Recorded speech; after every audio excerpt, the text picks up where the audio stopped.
It helps shrink swelling of tissues and relieves itching, irritation, and painful burning of hemorrhoids for hours. More people trust. Doctor recommended.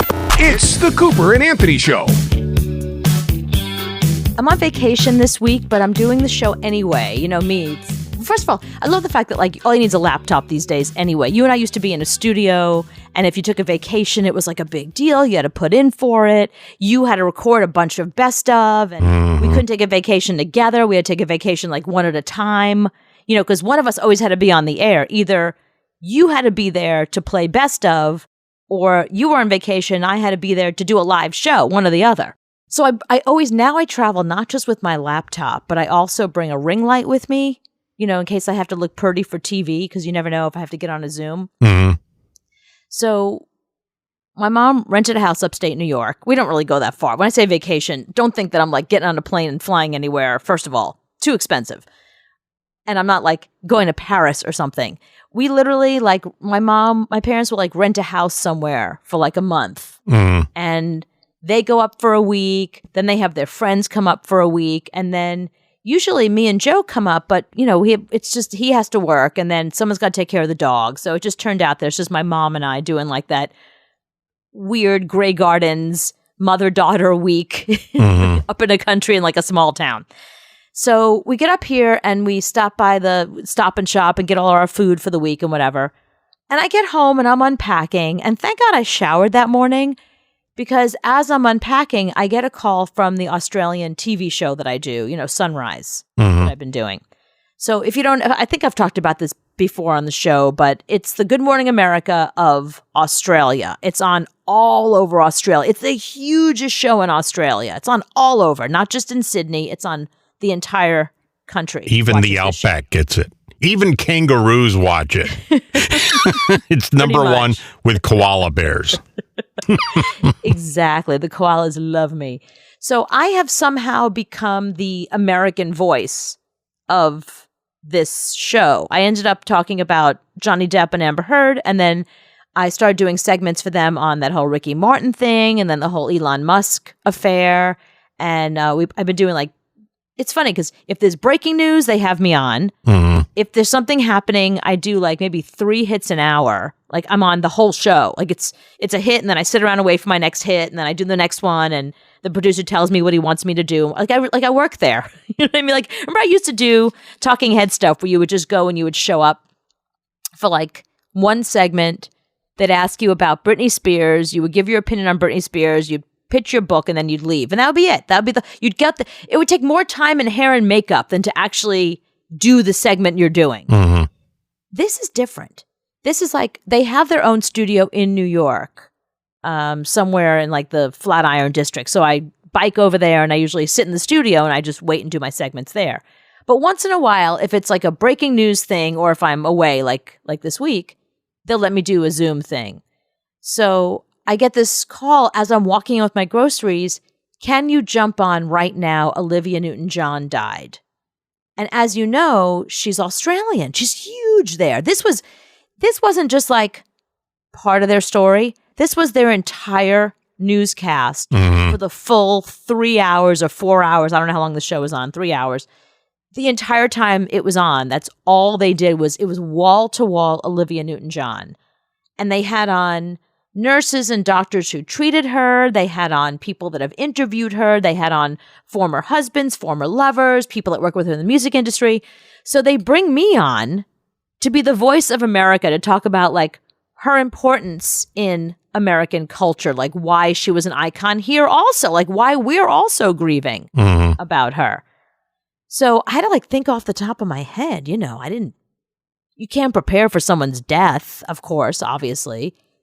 And luckily, I knew all about Olivia Newton-John. I had a lot to say about her. I was surprised at how much I knew. They were asking me all these questions. I was well, in 1978 and then in 1985. I knew so, weird trivia about Olivia Newton-John and her life.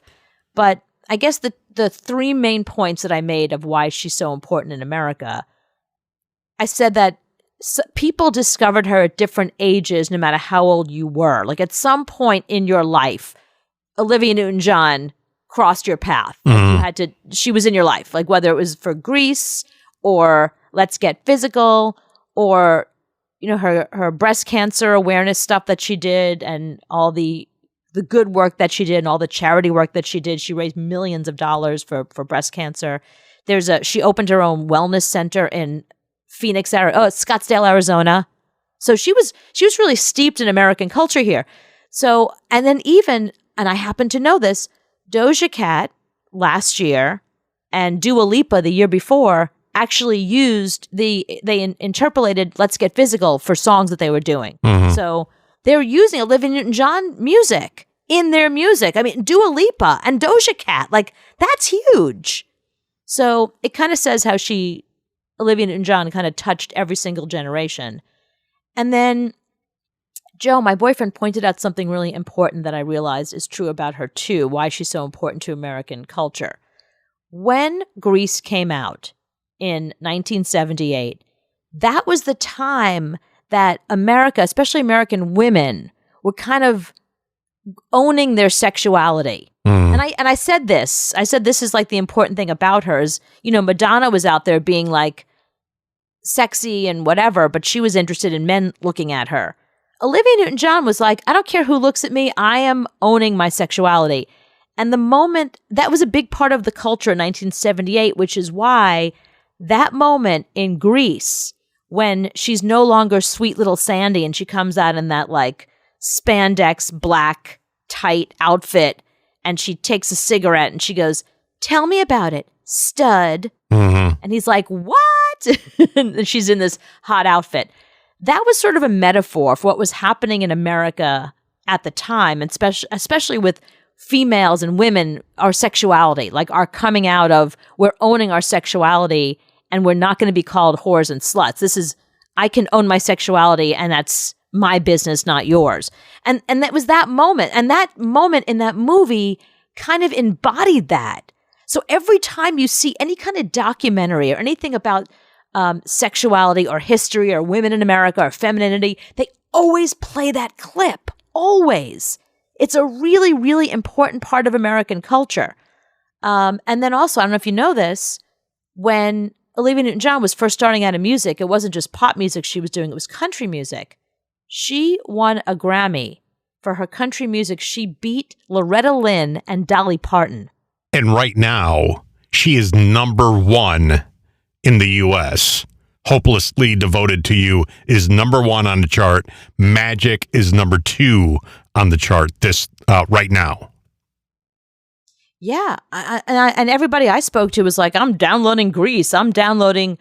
Yeah, Magic was a great song. I went back and I did a deeper dive into some of the songs that I knew. Like, I kind of grew up with my parents playing around the house, and I knew they were Olivia Newton-John fans, my parents. So I went back and like found some of her older music and downloaded that. And then I also downloaded some of the music that, Doja Cat and Dua Lipa were doing, and other artists. I mean, her music was in Despicable Me and Glee. And, she was a really, really important musical artist here as well. She wasn't just an Australian star. So. Well, if you go on, I don't know if it's Netflix or Amazon. I think it's Amazon right now. Grease has been on Amazon since it started. Mm-hmm. So it's not like it's an old movie. It's right there on your front page. You think it's still a new movie. So people are still finding that movie and her every day. Well, that's what's interesting. I joked on Sunrise Australia. I joke that everybody's parents introduced them to Olivia Newton-John music, and that's just called good parenting here in America. Mm-hmm. And they laugh. They like that line. I was like, that's just good parenting. But what I thought was really interesting. So the two things about Olivia Newton-John and Grease. So remember, Grease being on Prime a few months ago or last year, whenever it was, people were kind of asking, they were canceling it. They were kind of hating on it. Mm-hmm. Because if you remember, there's all these really inappropriate sexual things that are said. Some characters say some things that are, it's one of those movies that they have to preface it with, look, this movie was made about the 50s, in the 70s. I know they're going to say inappropriate stuff. Just, there's your fair warning. Mm-hmm. There's so much television now that old stuff that if you go back and watch it, even with podcasts, I listened to this whole string of podcasts recently that I don't know why nobody wants to make new podcasts anymore except for us. They're like, well, this was our podcast from 2015. It's like, fucking get on your microphone and do a new podcast. But they start by saying, you know, in 2015 we had a different view and we had different words to describe the transgender community. It's like, whoa, what am I about to hear? You know, and you realize it wasn't that long ago that people were saying really inappropriate shit. And there was a lot of it. So it's like, why run that podcast? Can't you edit that part? Whatever. There's so many movies and TV shows that are considered iconic that if you look back, you're like, wow, that was super sexist. Yeah, just don't. If you can't handle it, then don't watch TV. I mean, there was a whole list this week, Gone with the Wind and Blazing Saddles and all that people are canceling. Just step away from your TV. That's just the way things were. And you know what? You know what'll happen? Those movies will die off with the generations that loved them, just the way that the movies from the 1920s and 30s and 40s have. You know, I don't watch movies from those generations, but my grandparents and great-grandparents did. But, you know, they're gone and the movies are gone. So it just, the shit dies off over time. Just, you know, go watch Despicable Me 4 and just be patient. But here's the other question I had for you about Olivia Newton-John. And not just about Olivia Newton-John. A lot of people that I saw in radio had posted pictures of the time they met Olivia Newton-John. And I find that they do that a lot when a celebrity dies. I was wondering what you thought about that, because that's been kind of a debate that's been going on in our industry. Is it kind of disrespectful? And is it more like about you then? Like, hi, here's me with the dead celebrity. Yeah, I did that with Eddie Van Halen. When Eddie died, I had a photo of me and Eddie together. It's my way of tipping my hat, I think, and saying, yeah, right. He was a good guy. I met him. Here's the photo we took together. I don't think there's anything wrong with that. I know one guy in radio who always does it because he's been in radio a really long time. He's an old dude. And he's been in music radio for so long that anytime somebody of that generation dies, he has pictures of them because that was when he was, you know, being a DJ or working at a radio station. He'd be the person that like would run in and take a photo when they were doing photo ops, even if he had nothing to do with the artist coming in. He was one of those people that was just always there to take photos. I don't know. I'm a little put off by it. And what I did was I like to punch up. I looked to my betters to see what the people that I really respect in radio, like Elvis Duran, for example, like, did Elvis post a picture with Olivia Newton-John? I'm sure he met her at some point. I mean, he's been in radio fucking forever and she must have come through at some point. No. At those stations, they just post a photo of the person and just say, you know, so-and-so has passed, age of 73, she'll be missed, whatever. They don't put their own, maybe in their own private Instagram they do, but I've never seen it. Not the best, the biggest of the big. Scott Shannon, I'm sure, has pictures of him and Olivia Newton-John. I'm sure he met her a million times. I did not see one photo that Scott Shannon posted of him and Olivia Newton-John. Well, it's like your Aunt Jackie. When your Aunt Jackie dies, you're going to post a photo of you and Aunt Jackie. I mean, it's the same thing. It's not really the same thing. You do understand that Aunt Jackie is not a multi platinum Grammy winning star, right? You get that your Aunt Jackie and Olivia Newton-John are two completely different people in society and in pop culture. So I'm taking a different tact with it. You know, I used to once in a while, if something came up with a celebrity, I would post the photos of you and I with whoever it was. I'm not doing that anymore. I'm not going to do it. I'm not going to stop. You can't stop me. If you died and I took a photo with you, I'm putting it out there. Just come at me. Come at me, bro. I was with CeCe DeVille. Here, I proved it. Now CeCe's dead.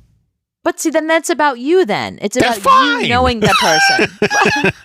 But it's not Who else is it about? It's about me. No, but okay, then that's different. Because then it's not an homage to the person. I never met Olivia Newton-John, but had I met her, I really thought about this. There was no way I was going to post photos of me if I'd met her, which I never did. Because she stopped making music by the time you and I were in the radio industry.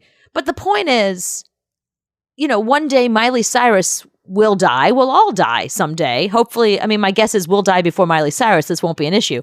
But, if the opposite happens, am I posting a picture, all the pictures you and I have with Miley Cyrus? I don't know that I'm going to do that. I think I'm just going to post. I will. And I'm going through and photoshopping my face on people's faces that pose with Olivia Newton-John.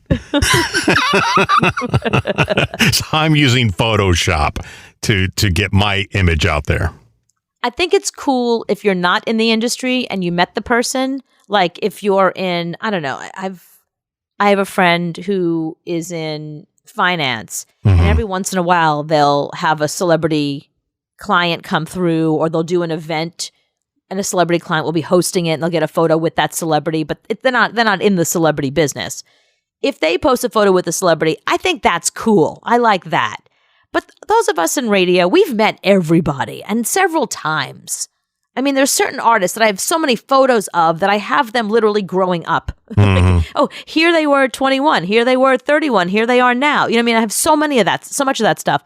It gets obnoxious, and then it becomes about you. So I've changed my tune about that sort of thing. I'm fine with that.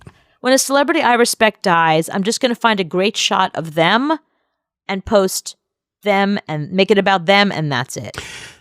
No, how about if you don't like that person anymore? Like if Rod Stewart died tomorrow, I would post a photo of me and Rod Stewart because I hate him. Well, then you should write, sorry he's dead, he was a total fucker. And here I am with the fucker. Right. Well, that's different. Okay, if you want to do that, then that's fine. But if it's somebody you respected and loved, I think you should find a good photo. Because that's the other thing. It's always a good photo of you and not of the artist. Every photo I have I can't tell you how many times Taylor Swift came through PLJ when I was there. Every picture, I look great. She doesn't, she's gorgeous, but her lighting She doesn't take a bad photo, though. She doesn't take a bad photo, but our lighting was so terrible, that I knew how to pose for it. She didn't. Well, and she's 7 feet tall, so you're going to shoot up at her, so it's not going to be a good angle. Exactly. So I have one picture in particular that I look better than her in the picture. I'm not posting. If something happens to Taylor Swift, nothing's going to happen to her. She's 14 years old. If Taylor Swift was behind a plant, she still would be hotter than you. That's true. That's a good point. No, but I'm saying and the lighting just wasn't her nose. Her nose. It would be hotter. I'm saying the lighting wasn't great, and my guess is her people would not want that photo to be out there of her. Right. Of an homage to her for whatever reason. Mm-hmm. So for me, and by the way, you and I have a habit of killing celebrities. So I want to just say right now that I'm not using Taylor Swift and Miley Cyrus as any example for anything. I'm just throwing it out there. Rod Stewart or CeCe DeVille. Because I know that it'll never happen. That's why I'm saying it. Yeah. Anyway, so I'm no longer going to post photos of me and celebrities. That's my whole point.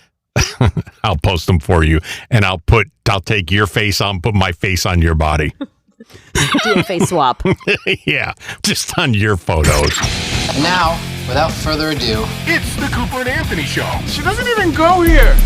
I saw this list today, and I said, I do not watch a lot of TV. Because if I ask you, should people watch these shows or skip them? Should we binge them or skip them? I haven't seen but like 2. And I guarantee you've seen all of them. So you wouldn't know to tell somebody to binge or skip. So you're going to have to leave that to me.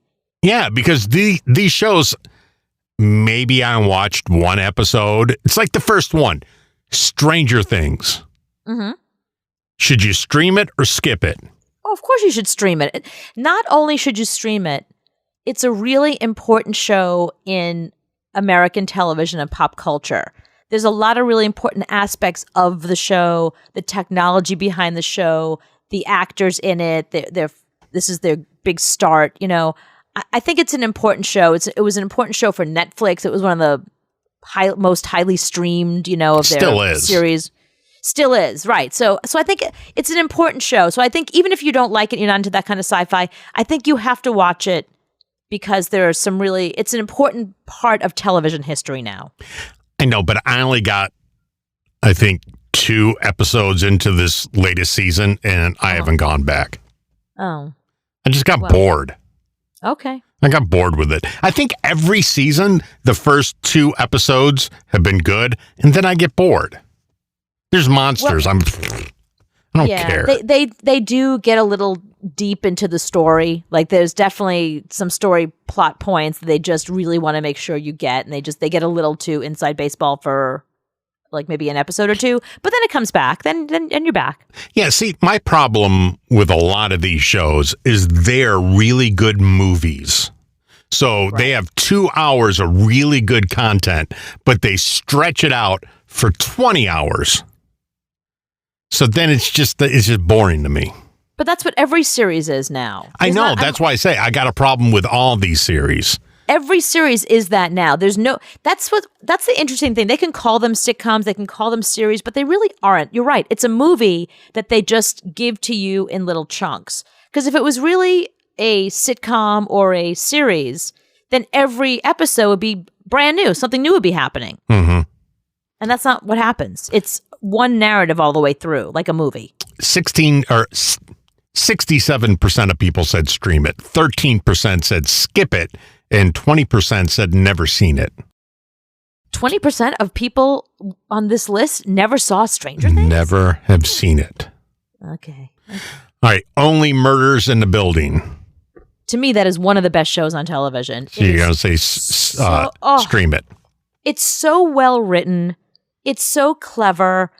Selena Gomez is beyond adorable. Her relationship with Steve Martin and Martin Short is just the cutest thing ever. I didn't really have a feeling about, I like Steve Martin, but I didn't really have a feeling about Martin Short either way. I mean, I like him. I didn't dislike him.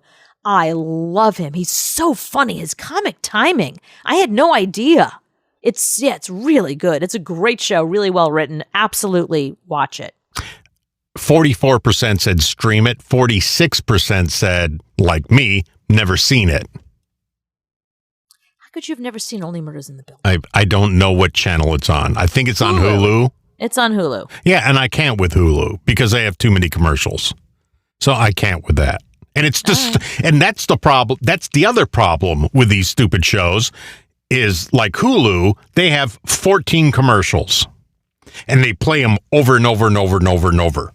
Every stop set. Tell your father-in-law to spend a little more money on Hulu and get the commercial-free version. He's got to cough up the extra $2. Yeah, you're going to have to talk to him about that. Because it drives me crazy. All right, The Office. Stream it, skip it. All right, so here's my problem with The Office.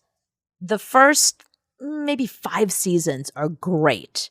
By the time Steve Carell is pretty much gone and all the main characters are gone, and then when it's mostly Ed Helms, it's not funny anymore. It's not interesting. I've totally lost the plot. Like, yeah. So I would say the first half, Mindy Kaling is fantastic. Like the early episodes are fantastic, and then it just gets it really jumps the shark. So first 5 seasons, yes. The rest, just no, waste of time. 63% said stream it. 16% said never seen it. And I think I've seen maybe 1 or 2 episodes. Yeah, I could see you not really being into it. Yeah, I don't like it. Next, see, another show you love I've never seen, New Girl. I don't love New Girl. I thought you did. No, that's not one of the shows that I love. I'll tell you why. That's a real sitcom. Every single episode is completely different. You can just come in at any episode, and you don't have to have known what has gone on before, and you're fine. It's good. I gotta tell you, I found those characters really wore on me, and they were really annoying to me. After like maybe by season 2, I was already like, I'm done with these people. 52% said stream it. 23% skip it. 25% never seen it. Well, I don't believe that. Everyone's seen an episode. I don't know where it is. Love Island, the next one. I don't know what that is. Funny, I just started watching that. So Love Island is I think the original one was, I want to say like Australian and English. They're all over the world now. Mm-hmm. The American one's okay. I'm spoiled by the British one. The British one is way better. But they talk funny though. No, but the people are hot. It's just funnier. I don't know. I like the structure of it better. I like the hosts better on that one. Love Island's okay. I would. That's a. Yeah, you should, if you're bored and you want to see some. If you're into like reality television. That's a good reality show. I like the games that they play, the way that they get people together. It's kind of, I'm a sucker for that show. 14% said stream it. 51% like me, never seen it. Wow. Yeah, most people never saw it. It's not a huge show. I don't think it's a huge show. All right, another show I've never seen, you love, Bridgerton.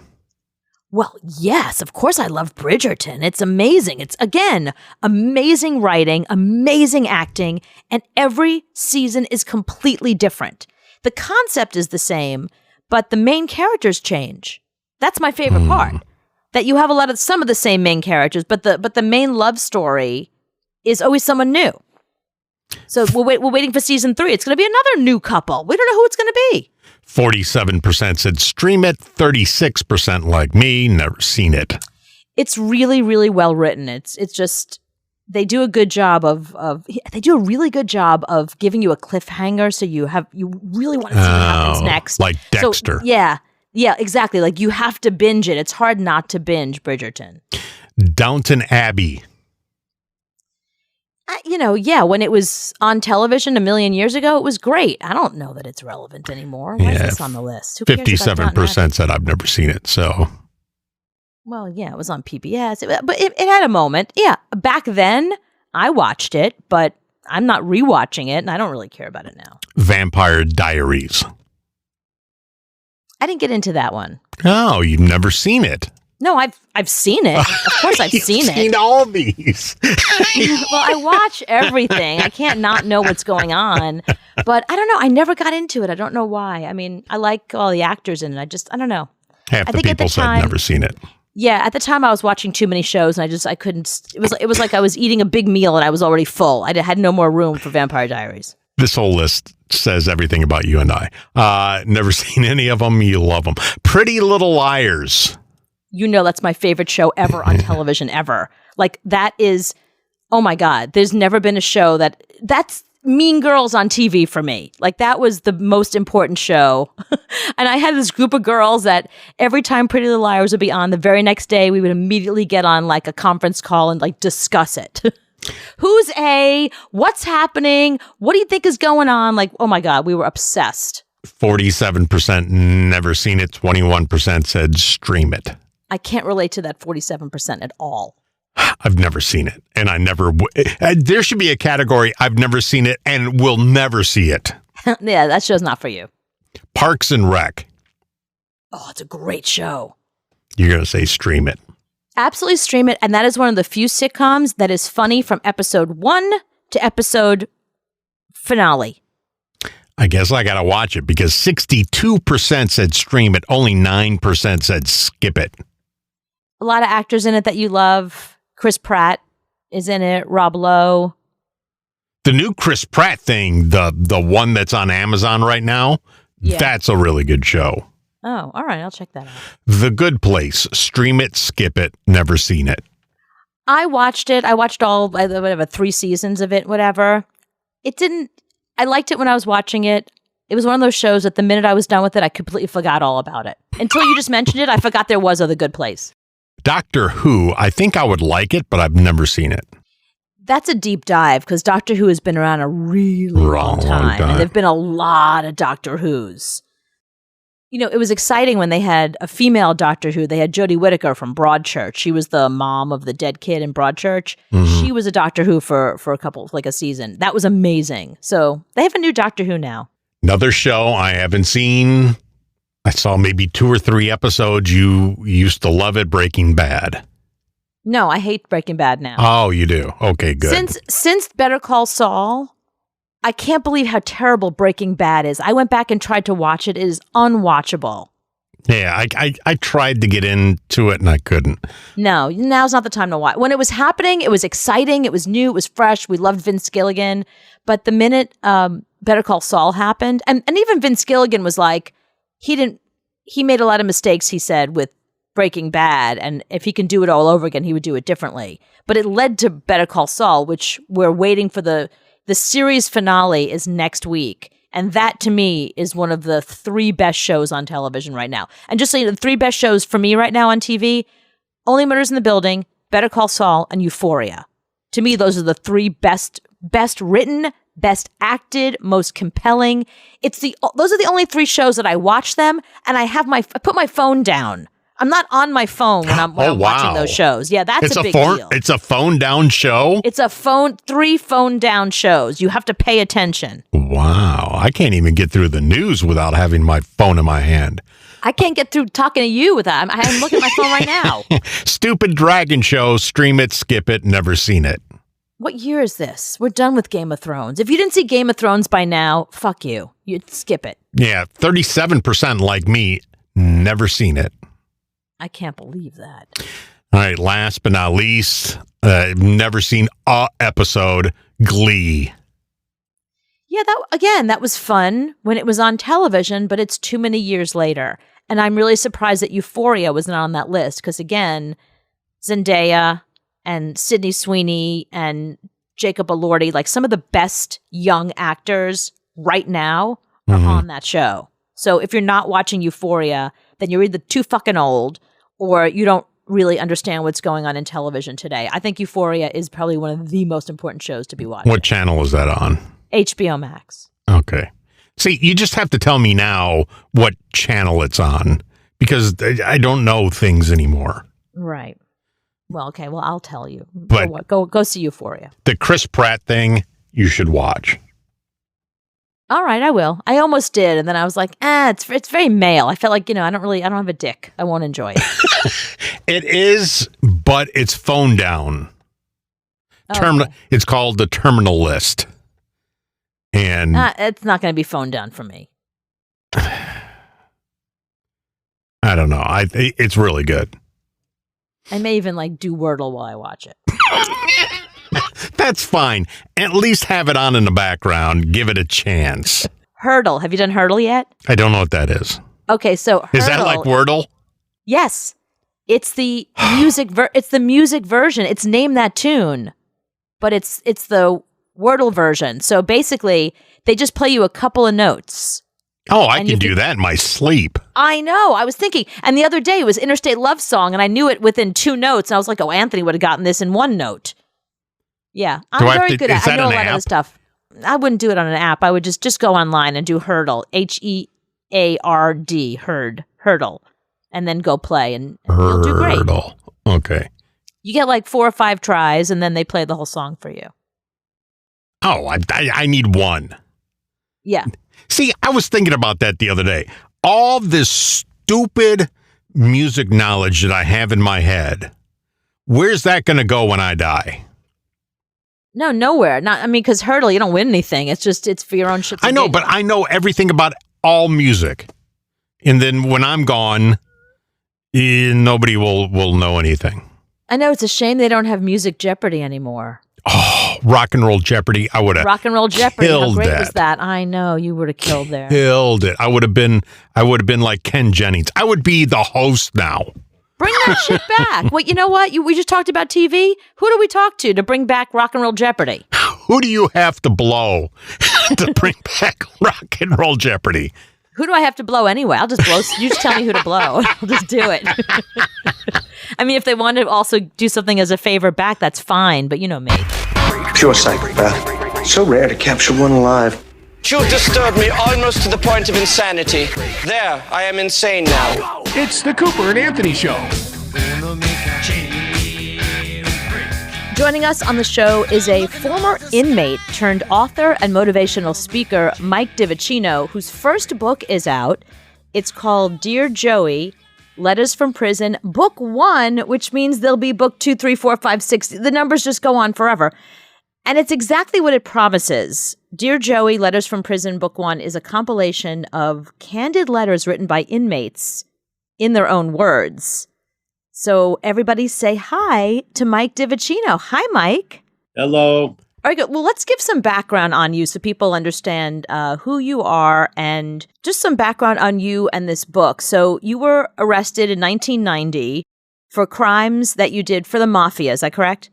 Those are certainly the allegations, yes. Oh, the allegations. Oh, I love that. So, okay. So you were arrested and convicted, and you were given multiple life sentences, yet here you are. I think that's so interesting. How do you get out of multiple life sentences? Actually, it was a over time, you guys, what happens is, and I was certainly no innocent guy in any of this. I was what was called overcharged. It had been said that for my unwilling to cooperate with certain branches of the government, that the book was thrown at me. I'm not even sure if that practice still exists or not.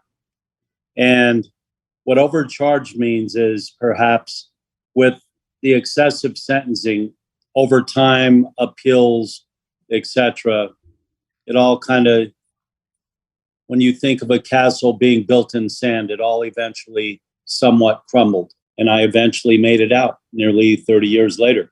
Without having to turn state's evidence or talk about anybody that you worked with, like, were you able to get out without having to become a snitch, as they say? 1,000%. Had that been the case, sorry to the family and all my lifelong friends that have waited for me, but they this won't bust their hearts because they know better.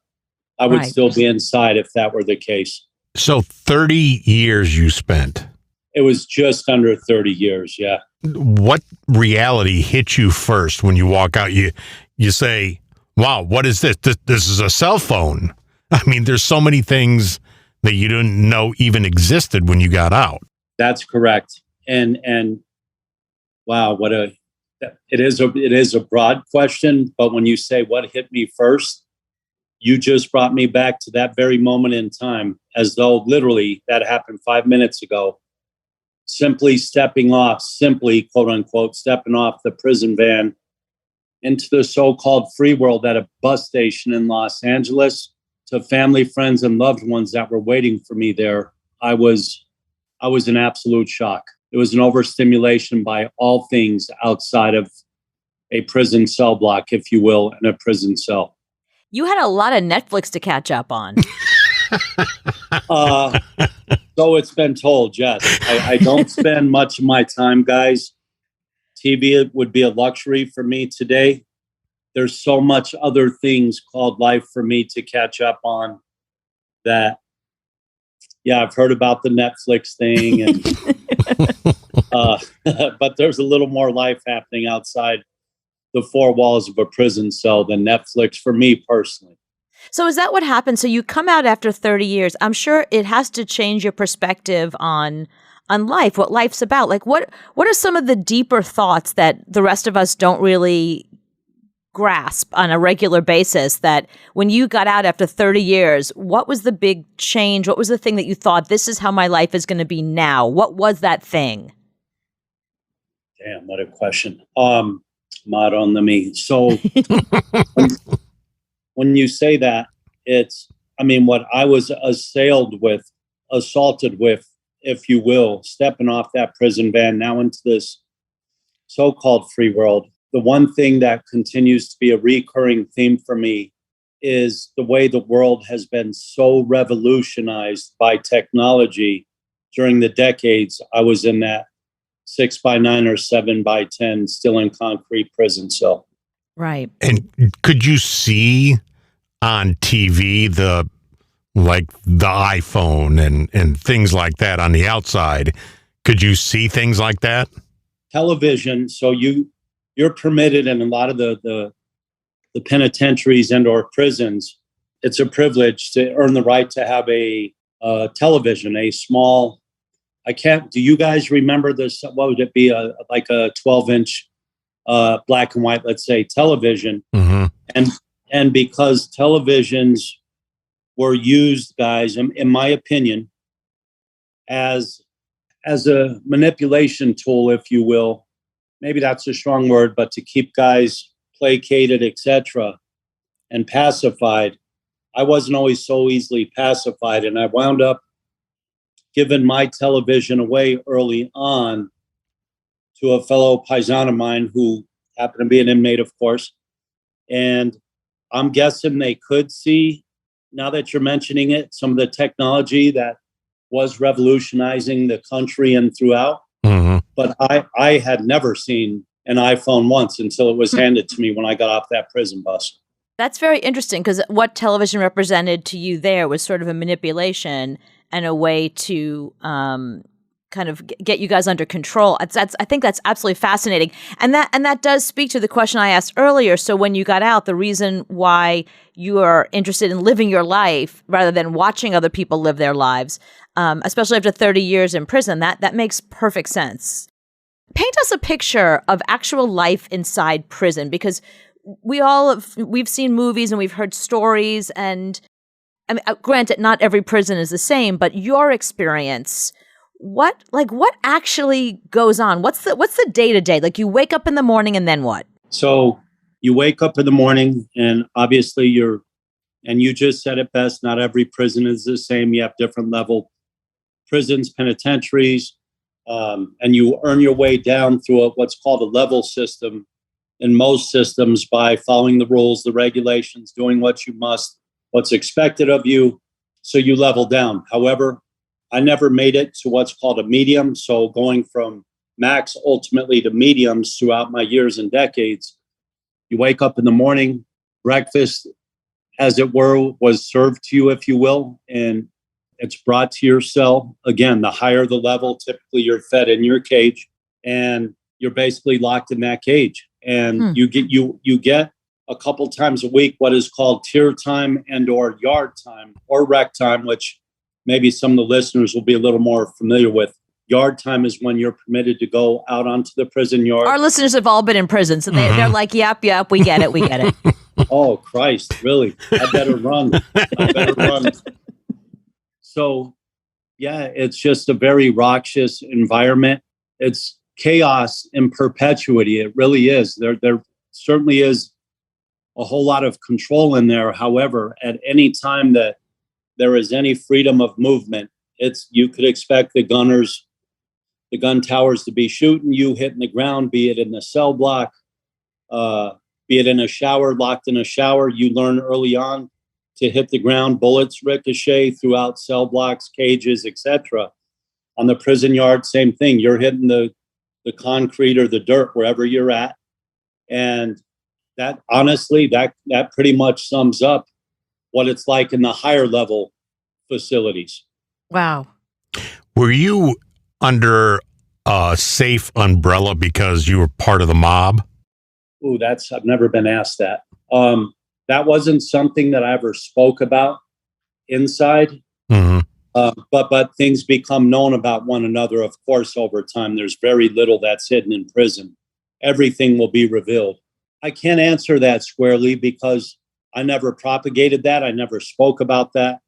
I was a guy that was willing, and like most in there, if you're not willing to go to the extreme where bloodshod's concerned, you're going to be preyed upon in the worst ways imaginable. Wow. So for me, that was something early on, even though I certainly didn't advocate violence. Unfortunately, there is a time and a place for all things. So what was the first experience you had in prison? How old were you when you first went in? I saw the inside of my first lockup facility at the age of 12. So, wow. Yeah, facilities were certainly, regrettably, they weren't something that I feared. And that was probably part of the problem. And dare I say, early on, it became a bit of dare I say this, it's a terrible admittance, but I found a little bit of comfort early on inside. Is it the predictability every day? Is it the fact that you don't have to deal with the outside world? Is it the fact that you got good at handling the day-to-day in prison, the kind of people that were there? What is it that was comforting? Maybe some of the chaos that I came from, as I've shared, I certainly came from what I call a less than perfect background, an imperfect background. Perhaps we all have. That's not for me to say. And maybe at a young age, it provided me some comfort in that regard where it wasn't that kind of chaos that I was dealing with, if that makes sense, seeing, witnessing, etc. Does that make any sense? Absolutely. I mean, in a way, in prison, at least it was a safe space. And listen, when you're young, whether you're in your 20s or 30s, when you're young, it's important to be able to predict your environment. And if you were living out in the outside world in a very unpredictable environment, I can see why being in an environment that every day is the same has a lot of comfort to it. Yeah, and you expressed it better than I can. In fact, some of my fellow long-termers, former long-termers who have also made it out, we speak quite a bit about when you speak of the predictability, even in the chaos itself. The chaos is predictable. Yeah, well, I was married for years, so I understand. I'm with you. No, he understands, not you. So yes, so that's a very well point that you make about predictability. And I started to say, guys, about some of my fellow former long-termers, institutionalization is a very real thing. And regrettably, as human beings, or not regrettably, we pretty much can become adapt to anything. Now my mind's just reeling when I think of the institutionalization being very real. A lot of the guys after long-term incarceration can't handle it out here, and it's heartbreaking to me because I certainly get it, but I will never give into it. I will never quietly give into that. Like all things in life, we have to fight through things to eventually overcome. Right. And you're older now, so you definitely have you've learned a lot enough. I mean, the fact that you even wrote this book and you're a motivational speaker right there shows what a different person you are already. Like you're a completely different person now than the guy who went in 30 years ago. Yes, I'm much more matured, and again, it is a very different world out here now, and it is a lot to get used to. Certainly not a complaint. How does the saying go about the worst day out here is better than the best day in there? Right. I've always wanted to know this from somebody who got out. Is there anything you miss? Not one thing. Not one single thing. And yet I have to backtrack a little there because so many of the guys in there each have a piece of my heart. I do miss the guys. Mm-hmm. So many of them have a piece of my heart, but they're going to have to come out here if they want to get more. I'm here. So I'm not going back in. Right. And that brings us to your book, Dear Joey, Letters from Prison, Book 1. I think it's interesting. There's a lot of people in this book that talk about what they had done and gangs and their regret. A lot of the stories were just regular people who ended up in terrible situations and made dumb choices, and now they regret those choices. What percentage of the people that you had to deal with on a regular basis were true sociopaths? People that didn't have any regret, that were just like belonged there? I would say from my vast experience, a very small percentage. I am huge proponent of rehabilitation. It starts with self first. If we're not ready, it doesn't matter who comes along. We're just not going to get the message. And I feel the absolute majority are rehabilitative. Now, if I go in, do I have to act for the first day? Do I have to act hard or not hard? How does somebody survive that first day in? You do. You would have to absolutely not only act, because that's only going to take you so far. You have to become that. If you're not already, you need to be that. Or as I alluded to just a little bit ago, you will be preyed upon because every single move, step, twitch that you make, you're being scrutinized by your own race, the other races. Everybody's just looking to feed on one another. And there, unfortunately, it's the proverbial crabs in the barrel, if you will. Mm-hmm. And you will be forced to participate in the bedlam that goes on in there. So when you speak to kids, like when you talk to them about, I guess I'll just ask you, what do you say to them? What's your message, and how do you get through to kids? And what kind of kids do you speak to? Are they always at-risk youth or just any kids? Tell me about that. Okay, so just yesterday, guys, for an example, I had to report to parole here in Las Vegas, Nevada. And as I was entering parole and probation, which is in a dilapidated area to begin with, there was a young individual coming out of there, someone I'm accustomed to seeing just because of where I've spent much of my life. I could tell he was involved with the gangs, et cetera, et cetera. He happened to be of Mexican descent. And I spoke to him as he held the door for me, and I grabbed him for a couple of minutes, not physically.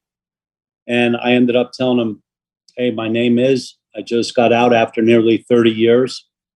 And he was looking at me deep into my soul when I told him, whatever nonsense you're involved with, whatever you're looking to overcome, not to minimize anything, work through it.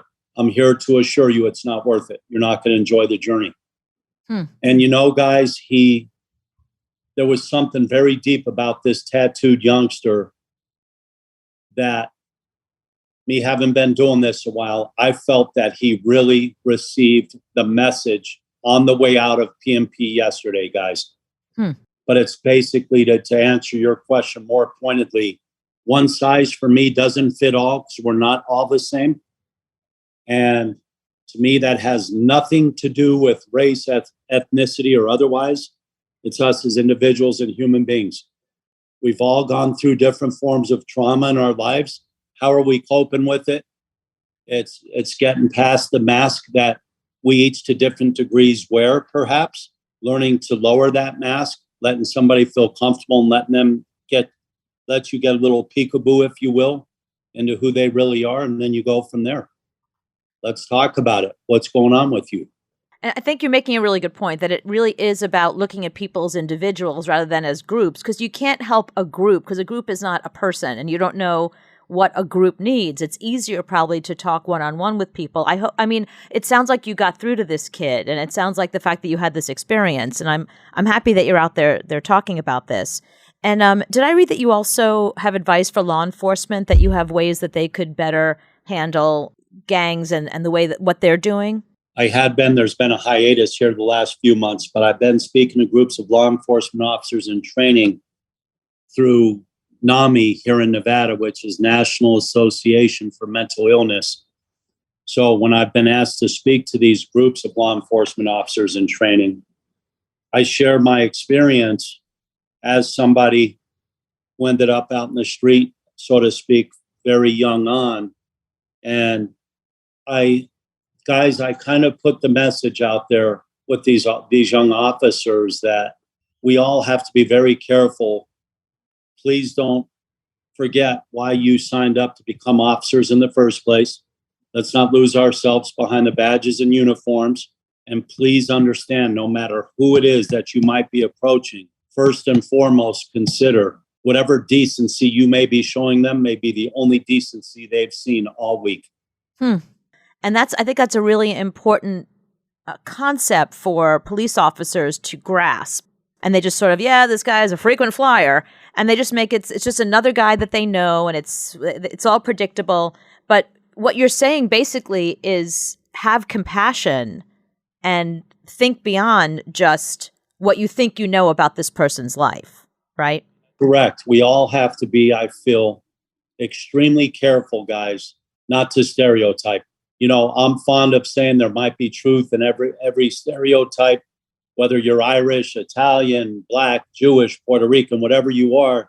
There's funny stereotypes there, but we have to be very careful with the labeling process of an entire people, right? Because we are all individuals first. So if not compassion, let's try a little more empathy. Can you mix the races inside? They are not mixed unless, however, so everything in prison is predicated upon race, unfortunately, as well as where one comes from.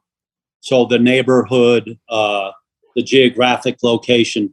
So if you've got a predominantly, we'll just go with Italian, you got a prominently Italian, Polish, whatever have you, neighborhood. We're going back to some of our eras. You're always going to have different ethnicities mixed in. So whatever that may be, black, blue, green, brown. Okay, we all came from the same geographic location. We all came from the same gang. We're coming from the same location. That is typically, guys, the only time that the race mixing really happens inside is, again, by geography. Other than that, it's all by skin color, very, very sadly and unfortunately. So is that one of your pieces of advice? Maybe mix people sooner? You know, have people have experiences with everybody. Maybe that's a good message for kids, to make sure you have friends of different races and ethnicities and socioeconomic as well.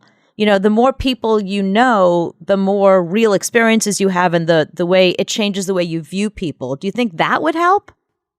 That's absolutely a very powerful lesson. I feel we all can stand to step up and step out a little more with, you guys, you remember back in the day, the aphorism, it takes a village. Mm-hmm. That's gone to crap. During the time I was away, I'm out here now and I'm seeing none of that. There is no village anymore. It's us against them, whoever you are, socioeconomic background, skin color, political ideologies. In my opinion and in my experience and in my desire, guys, if I could erase all that, I would erase it all. Right. We're all imperfect. We've all been through different tragedies or as I say, it's just everybody's been through suffering of some sort. And who is anybody to kick somebody else down into the gutter further based upon any of those titles we just spoke of? Who is anybody? Mm-hmm, We're all people, hopefully, by the end of the day, trying to do the very best that we can. And I love the adage, we don't change the world by our opinions. We change the world by our examples. We all got opinions. You want to change the world, or you want to change the community or where you're at, do it by example, everybody. Opinions come easy, and guess what?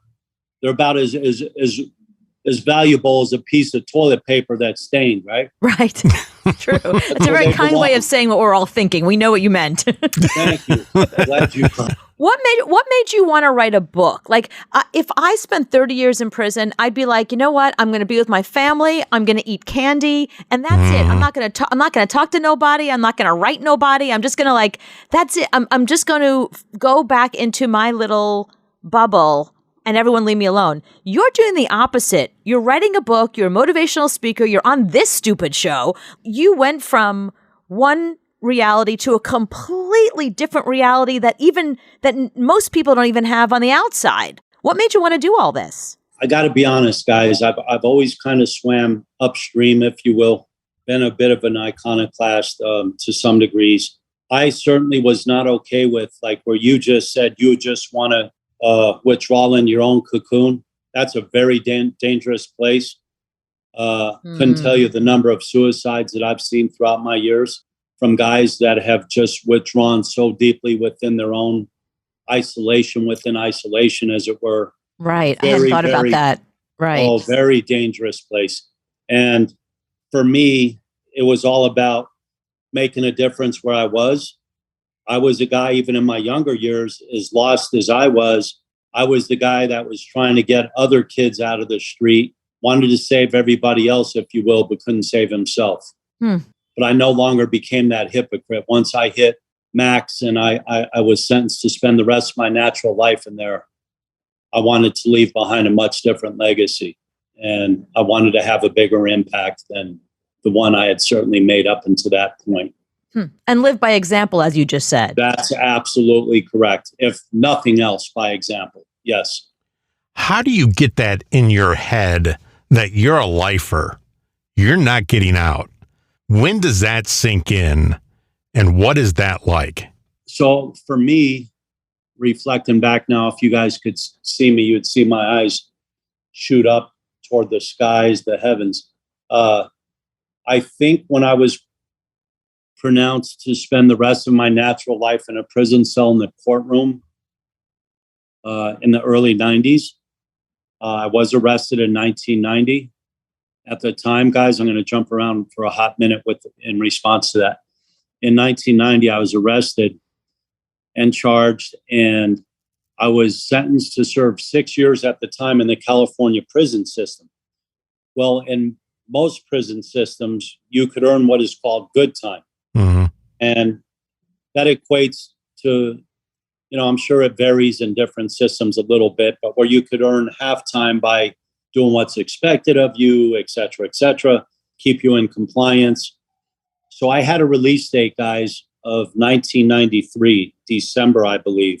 And that release date of 1993 got parlayed into never again making it out of prison. I was being subpoenaed while I was in prison. Wow. There was a couple of the Italians, one in particular, who it became, I became aware of it while I was in there, guys, and I kept getting these indictments while I was in prison. It was made known to me that one of the Italians who I used to try to protect, I used to feel sorry for this particular individual, we'll call Frankie, who was out of Boston. And the whole time I was trying to protect him, he was wearing a wire on me and several others throughout the country. Oh. And hence the subpoenas, guys, came a few years later. Right. You know, so when I was pronounced, so it went from the 1993 release date to never getting out of prison again. It was in that moment, to answer your question, that, okay, this is what it is, suit up. And for me, that's how I've been in life. And I think we're all called to be that to some degrees. We got to weather the storm, whatever that is, whether it's self-induced or otherwise. And for me, I wanted to weather the storm in the best way possible. And that was not daydreaming about a world that no longer exists for me, which was the outside world. It was now the inside world behind maximum security prison walls. Right. Well, in a way, it's if you want to look at the positive side of life, you have no other choice but to look at this in a positive way. You met all these people, and they told you these wonderful, beautiful, important stories that are going to be life changing for people that read your book. Dear Joey, Letters from Prison, Book 1. I think this is one of the more important books that's out there right now, because it's so real and it's so raw, and these stories are true stories. It's not fictionalized. It's not the shit you see on TV. These are people's lives, and you can see. You really talk about empathy. I mean, you have empathy as you're reading the stories and the things that they're saying. And I really hope that this is one of those books that ends up, like in high schools, especially some high schools here in New York. Like, I think this is a great book to just make sure they read and then discuss afterwards. I think it could be very life-changing for young kids who are very easily influenced at certain ages, I certainly agree with that. And a big part of the reason that when I first came up with the concept, guys, for Dear Joey, I was the guy that began mentoring to some of the young gang members of the different races on the inside. And a day came, guys, where for me, and I was trying to keep some of the young gang members that were not yet sentenced to life, keeping them, doing what I could, playing my part to keep them from ending up in my shoes. Hence me being able to mentor to, and very fortunate for that. There was a day, guys, that I was standing in a cell block, and I'll never forget this very poignant moment, leaning over the tier rail, looking over the cell block, and I was speaking to one of who I used to call my youngsters, or my many nephews of every race in there. And I was perpetually trying to figure out quietly, how do we catch these young people coming from the inner cities and otherwise before they end up in the prison to school pipeline. And in that moment, guys, the concept, Dear Joey, was born. That moment, to get these letters go around to some of the guys that I used to mentor to or otherwise. And, prison's kind of a funny place where positivity is really not embraced in there. There are not guys skipping through the cell blocks, etc. Everything is hardcore in there, etc. But I've been really gifted to where I've been fortunate where I could just help to lower the mask, as I mentioned earlier, to help lower the mask and really get inside the heart and soul of the various men and young males in there about what's happening with you. And as I said, when I started asking the various guys, gang members, former gang members, hey, would you find any desire whatsoever to try and keep a young kid a younger you, if you will, from ending up in this situation you've ended up in your life and down those dark alleyways, would you be willing to give back and pay it forward and try to make a difference? And in so doing, guys, I felt a little deceitful in that I couldn't tell them blatantly that I knew it would help them, because prison and machismo being what it is, we don't need no help. Right. I don't care what ethnicity you are. We don't need no help. We're hardcore. We're convicts. We're prisoners. We're prison inmates. We're gang members. But I just intuitively knew, guys, by providing them a voice and allowing them to feel that they had some value, as everybody does, to offer, that, wow, what a powerful lesson. And then we get the books ultimately into the schools. Sorry, I went on that long rant. No, I think it's great. No, it makes perfect sense that not only will the book help the reader, but it'll actually help the men who wrote it. Last quick question for you. Did you have one of those terrible 90s haircuts when you went in? Now, what would you consider terrible? Because I might have thought it was really cool. But I actually had hair when I went in, and I no longer have hair when I got out. So any hairdo at that point would have been very cool. It was better. To me. Yeah, compared to, and if I could end on this end of it with, please, where Dear Joey is concerned, the schools, the various school districts, honestly, it has nothing to do with the idea that that may have been breathed into me to conceive it. Forget about all that. This book changes lives, and it's for young people everywhere. Mike DiVicino, thank you so much for this. Dear Joey, Letters from Prison, Book 1. We'll post it on all of our socials. And for all the teachers that are listening, this is definitely a book that you want to buy and talk to your kids, especially the 12, 13, 14-year-olds about. So, Mike, thank you so much for your time, and thank you for being so open and honest about your life and your experience. I know that you've helped many people just talking to us today. Thank you both for having me, and it's nothing but gratitude. Let's all think about making a difference wherever we are in our lives. Every one of us, make a difference.